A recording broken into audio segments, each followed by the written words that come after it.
그 역류성 식도염 같은 경우에는 이제 생활 관리를 할 수 있는 방법이 몇 가지가 있는데요. 그 가장 첫 번째는 음식을 드시고 나서 바로 눕는 그런 습관들은 사실은 버리셔야 됩니다. 아버님들 같은 경우에는 식사를 하시면 바로 소파로 이제 이동을 해서 TV를 누워서 이제 보시는 경우가 많은데요. 그런 경우에는 역류성 식도염을 더욱더 심하게 만드는 경우가 많으니까요. 그렇게 이제 습관을 버려주시면 좋고요. 두 번째로는 주무실 때 침상 머리를 15cm 정도 높여보는 건 또 효과적입니다. 상체를 높이 올리면서 역류하는 거를 이제 좀 삼갈 수 있게 도와줄 수가 있고요. 산성이나 우리가 신 음식을 산성이라고 얘기하죠. 그리고 맵고 짠, 자극적인 음식들 역시 피하는 게 좋고요. 특히나 또 어르신들은 이제 약주를 많이 하시게 되는데요. 술, 담배 역시 역류성 식도염에는 굉장히 안 좋은 음식으로 나와 있습니다. 마지막으로 그다음에 꽉 끼는 옷이 사실은 내부의 압력을 높이면서 음식이 위로 역류하게끔 유발을 시키는데요. 꽉 끼는 옷을 피하시는 것이 더 도움이 될 것으로 보입니다. 안녕하세요, 어머님. 네네. 예. 지금 어느 쪽 어깨가 아프세요? 왼쪽 어깨예요. 왼쪽 어깨가 아프세요?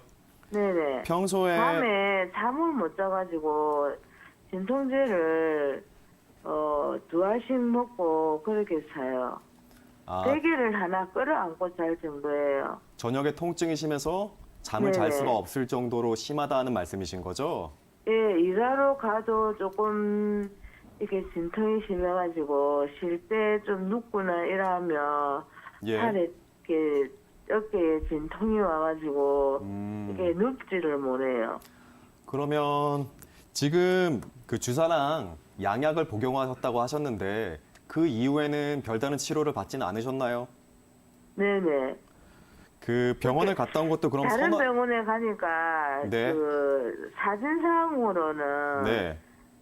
잘 안 나오고 예. 그렇게 정밀 검사를 한번 받아봐야 될 것 같다고 그렇게 이야기를 하더라고요. 정밀 검사를 받아봐야 된다 이런 얘기를 들으셨죠? 예예. 지금처럼 통증이 극심한 경우에 네네. 혹시 팔이 다 올라가나요? 움직임이 혹시 문제가 되진 않나요? 그러니까 이게 팔에 올라가는 거는 이게 올라가요. 네. 올라가는데 이게 옆으로 할 때는 이게 뭐 모욕을 하거나 옷을 입거나 이러면 불편하시죠? 팔이 좀 이렇게 좀 아파요. 네네. 지금 말씀하시는 그 증상만 보면요. 네네. 어깨 관절에는 어깨를 움직일 수 있게 도와주는 회전근개라는 것들이 있는데요. 예예. 그런 인대들에 이제 문제가 생긴 거예요. 예예. 가셔서 이제 말씀을 들으셨지만 이제 인대에 염증이 생겼다고 말씀을 들으셨는데 바로 네네. 이제 회전근개 쪽에 염증이 생기신 거거든요. 예예. 그러면 평소에 어깨를 많이 사용하시나요?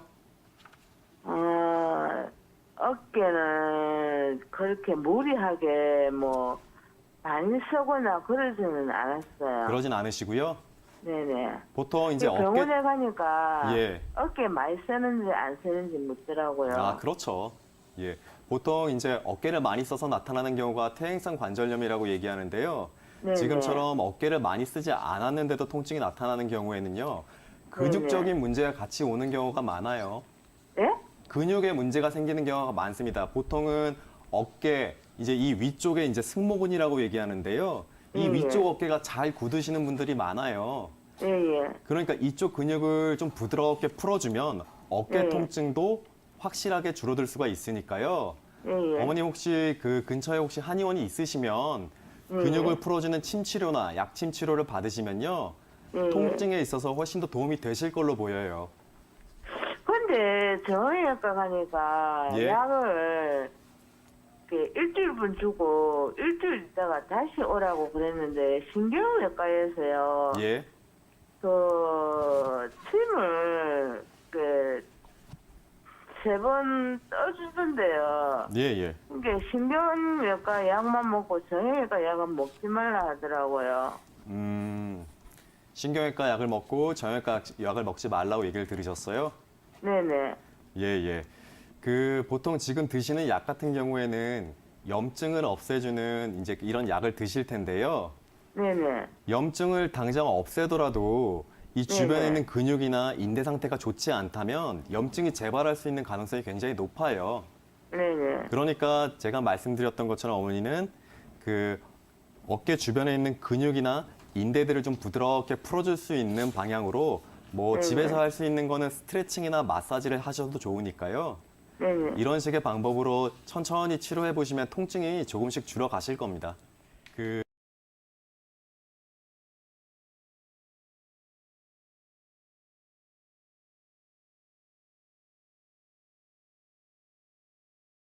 염증은 우리 주변에서 흔히 볼 수 있습니다. 뭐 칼에 베었다든지 벌레 물렸다든지 지금처럼 뭐 감염이나 화상 등으로 흔히 볼 수 있는데요. 이런 염증은 조직 세포가 손상을 받았을 때 인체에서 반응하는 정상적인 방어 기전입니다. 원인으로는 뭐 화상, 자상, 감염, 알레르기 등이 있는데요. 이런 원인과 상관없이 염증 단계는 기본적으로 동일합니다. 일단 조직세포에 손상이 받으면은 그 부분에서 브라디키닌이라는 화학 물질이 분비가 됩니다. 이 브라디키닌은 통증을 조절하는 그 수용체를 활성화시킵니다. 그래서 아프다라고 감각을 느끼게 되죠. 이 아프다는 감각은 또 비만세포로 하여금 히스타민과 프로스타글란딘을 분비시키게 됩니다. 브로다키닌, 프로스타글란딘, 히스타민 이 세 가지 화학물질은 모세혈관을 확장시키고 투과성을 높이게 됩니다. 그러면 마지막으로 혈액 속에 있던 백혈구가 우리 인체를 침입한 세균을 잡아먹는 포식작용을 하게 돼요. 네. 이런 단계를 거치게 돼요.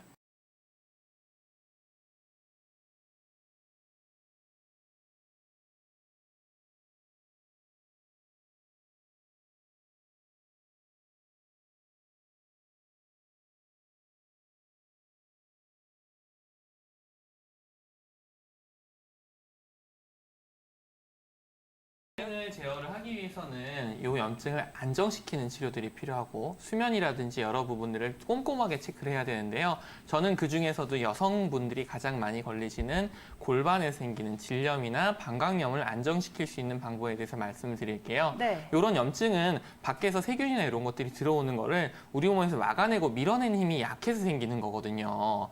그래서 골반 기능을 향상시키고 면역력을 향상시키는 것이 이 염증 억제의 비밀입니다. 그래서 방광염이 잘 걸리는 분들이 질염도 잘 걸리고 몸도 좀 더 뻣뻣하고 골반의 통증도 잘 생기고 허리도 더 잘 아프고 이렇게 되는 거고요. 첫 번째로는 제일 좋은 건 한약 치료랑 침 치료가 제일 좋습니다. 그리고 두 번째로는 근육을 강화시키는 방법들이 있어요. 코어 운동이라 그래서 배에 있는 복행근을 쭉 당겨주는 치료들이 가능하고요. 케겔 운동이라고 익히 알고 계시는 골반을 조여주는 운동 가능하고 자기장 치료기라 그래서 외부에서 자궁이나 방광 쪽까지도 움직여줄 수 있는 근육 강화 치료 방법이 있고요.